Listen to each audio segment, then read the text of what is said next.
Olá, estou gravando esse vídeo para mostrar como está o meu cultivo de kefir de água. Para quem não acompanhou os vídeos anteriores, eu me mudei de Minas para Goiânia. Eu acabei perdendo a minha amostra de kefir na viagem porque o carro ficou no sol. Foi uma viagem de 2 dias de mudança. E aí eu fui comprar, adquirir outras culturas de kefir de água para voltar a cultivar. Primeiramente eu adquiri com a Rosimaia, ela é lá de Santa Catarina, Blumenau, se eu não me engano, e a amostra veio, fermentou um pouco, mas acabou desandando. A amostra dela não se desenvolveu bem.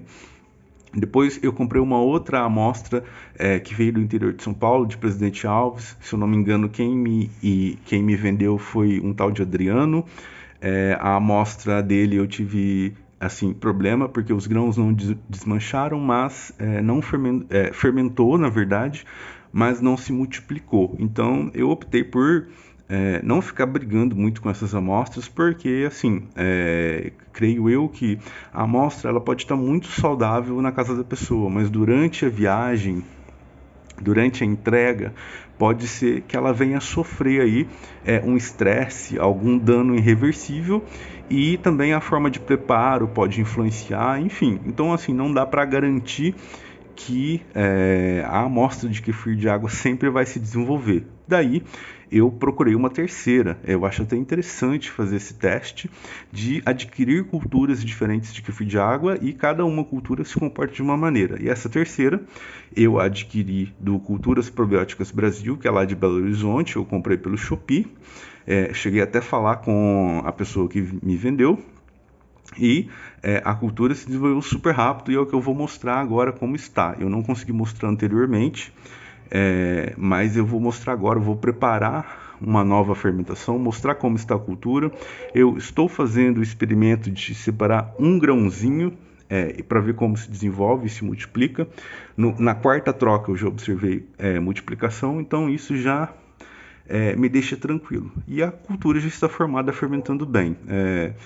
Desde fevereiro eu não tenho consumido kefir de água e eu já notei uma certa diferença, primeiramente no funcionamento do meu intestino e agora, de ontem para hoje, eu percebi que a minha imunidade baixou e eu acabei pegando uma gripe aqui, uma gripe de outono.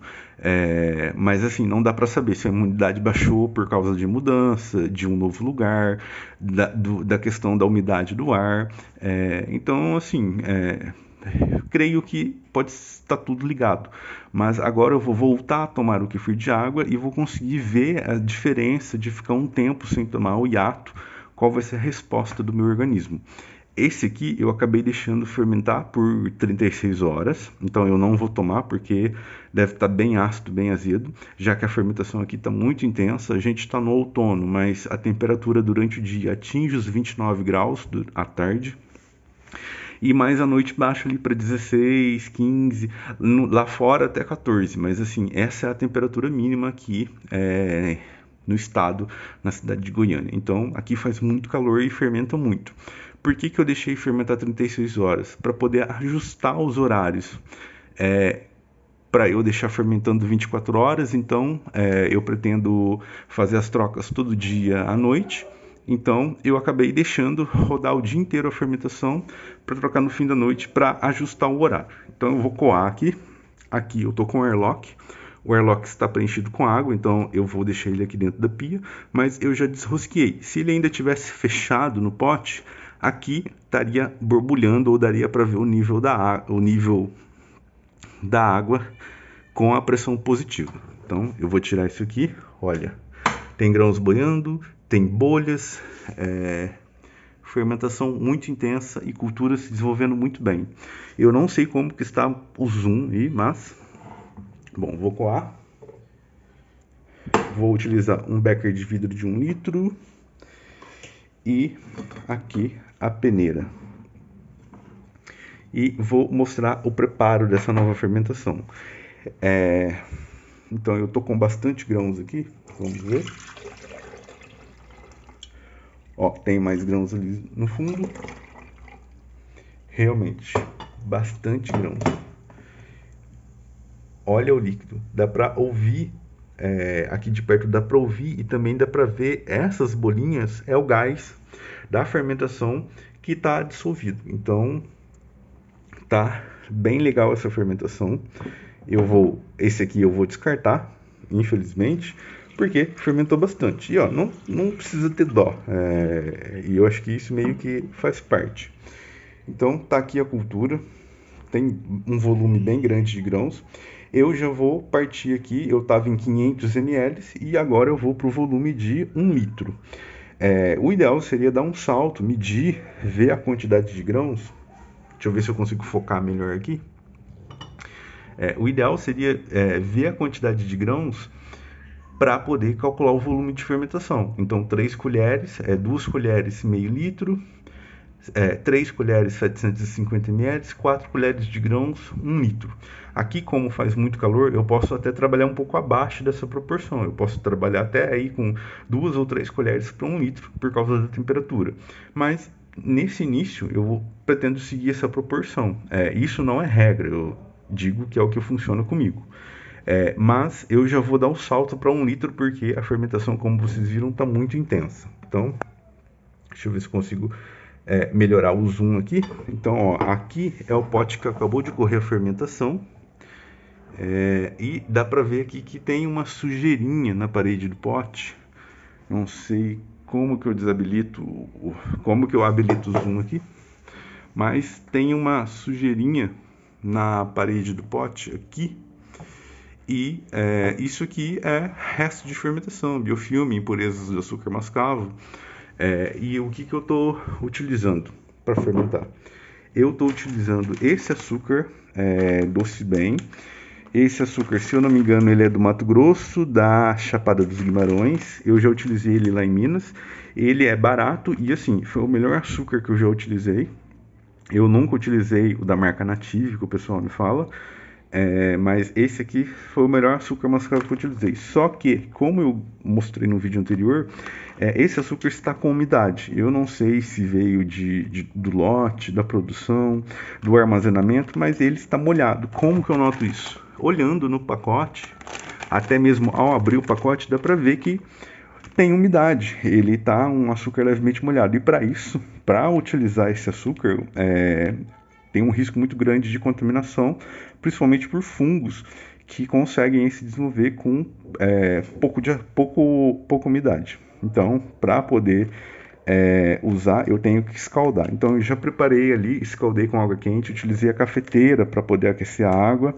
Eu coloquei 2 colheres desse açúcar mascavo Doce Bem e 2 colheres de açúcar demerara. Eu não lembro a marca desse demerara, mas se eu não me engano é da Barrinha. Foi bem barato. E ele tá bem sequinho, tá bem limpo, não tem impureza. Esse aqui eu não tenho grandes problemas. Já o mascavo, eu tive um certo problema. E assim, procurem usar açúcares que o gosto, a cor te agrade. Porque o sabor do kefir de água, ele acaba vendo primordialmente daqui. Então, se aqui tem algum componente com gosto ruim ou com cheiro ruim, compostos que têm enxofre, normalmente, a sua fermentação lá no final vai ficar com gosto ruim. Então, isso é um detalhe a se cuidar. Até por isso eu faço essa mistura de açúcares. Um açúcar mais leve e o outro que é mais forte. Então, tá aqui, eu escaldei, já deixei esfriar um pouco. Então, aqui tem 4 colheres, 2 de mascavo, 2 de demerara. Eu vou fazer a fermentação num pote grande. Vou trazer esse pote para cá, vou utilizar esse pote. Então aqui eu já tenho meio litro de água. Eu estou utilizando água do filtro de barro. E aqui eu tenho outros meio litro de água. Como eu quero 1 litro, eu vou descontar um pouco aqui, coisa de 100 ml, que vai ser a calda ali. Então eu vou tirar um pouco daqui. Eu acho que eu tirei até demais. Tirei quase 200 ml, mas não tem problema. Então eu vou completar aqui com água. E agora eu completo aqui com esse açúcar escaldado. Aqui é um passo interessante na hora de escaldar. Eu posso remover algumas impurezas. Aqueles pedacinhos de açúcar que não se dissolve, ou mesmo eu posso deixar a calda parada um pouco e tentar pegar o mais limpo dela. Mas não vem ao caso. Aqui eu não estou utilizando cálcio. Nesse experimento de 1 grão de kefir, nesse tubinho, eu estou utilizando a adição de cálcio, a correção de cálcio na água, adicionando carbonato de cálcio. Então, eu vou chacoalhar aqui para homogeneizar, vou adicionar os grãos para fermentar. E como o vídeo já está ficando um pouco longo, eu vou terminar esse preparo dessa fermentação e deixar fermentar por 24 horas dessa vez. E depois já vou preparar na garrafinha para poder carbonatar, para formar gás, ele puro. Então, tá aqui os grãos, ó, 1 colher. Dá para ver que tem grãos maiores, grãos menores, isso é normal. Então, eu tento adicionar com delicadeza. 2. No final deu cerca de 3 colheres. Aqui nessa etapa eu também poderia remover aí impurezas, sujeiras, mas como eu estou com meio de fermentação bem líquido, não cheguei a ter esse problema. Então, adicionei os grãos. Ó, estou utilizando uma colher de inox.